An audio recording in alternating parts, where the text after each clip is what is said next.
Jakarta, Selasa 2 April 2024, penjabat Gubernur Papua Barat Dr. Andus Haji Ali Baham Temongmere MTP mengemukakan pandangan Indonesia Emas 2045 melalui filosofi satu tungku tiga batu saat rakor bersama Menteri PPN Kepala Bappenas Republik Indonesia yang dihadiri puluhan kepala daerah se-Indonesia. Di samping itu, menjelaskan kondusivitas daerah dan meminta dukungan pemerintah pusat. Digambarkan penjabat gubernur ABT, konsep terbaru satu tungku tiga batu untuk Indonesia bahkan bersifat universal. Seperti diketahui, filosofi tersebut menjadi landasan hidup kebersamaan masyarakat Papua Barat, terkhusus Kabupaten Fakfak. Selain itu, skenario emas yang diterjemahkan Papua Barat meliputi ekonomi tumbuh, mandiri, adil dan sejahtera. Dirinya optimis jika melalui sinergi dan masuk dalam dasar pembangunan 20 tahun bakal menjalani sumbangan terbesar bagi Indonesia Emas. Untuk tawaran konsep terbaru satu tungku, pertama kecerdasan intelektual, kedua kecerdasan emosional, dan ketiga kecerdasan spiritual. Mungkin nanti kami akan, karena Pak Felix Borgai ini adalah sekretaris BP3OKB, ini nanti kami akan juga sampaikan tentang ide kami tentang Indonesia Emas berlandaskan pada landasan satu tiga batu, baik pada proses umum maupun juga di tingkat lokal. Itu yang pertama. Yang kedua, kondisi hari ini.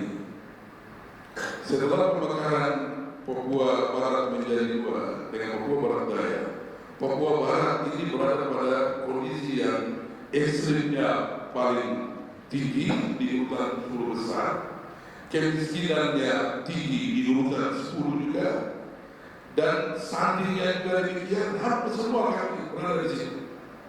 Saya tidak tahu apakah karena kami lahir dari provinsi baru lantas kami seperti ini.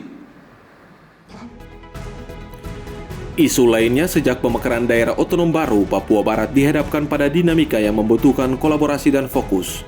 Salah satunya yang memiliki dampak peningkatan inflasi yang disumbang melalui transportasi udara.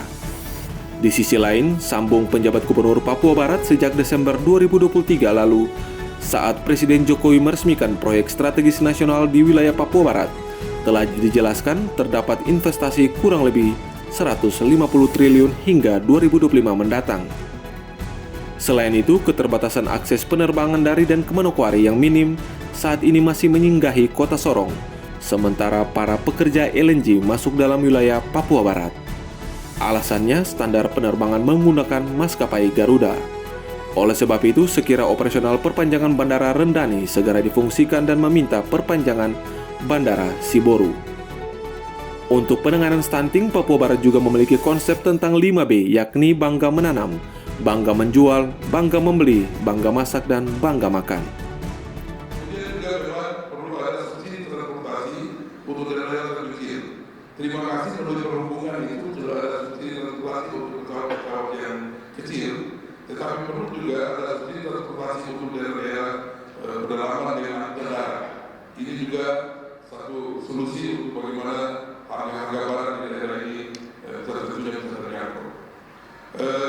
Kemudian terkait dengan solusi tentang stunting dan lain sebagainya, kami menyarankan supaya kita tidak hanya menjadi pemadam kebakaran. Ini kan dari kebijakan untuk menyuntik rescue saja, tapi tidak pernah posisi demo.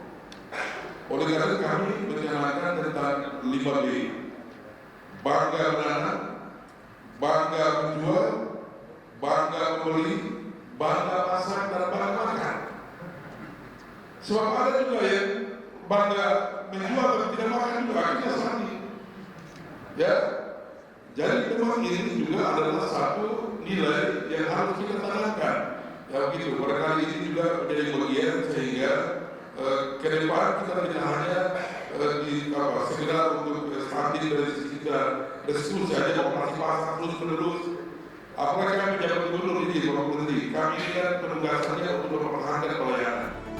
Dari Jakarta, Media Diskominfo Papua Barat melaporkan.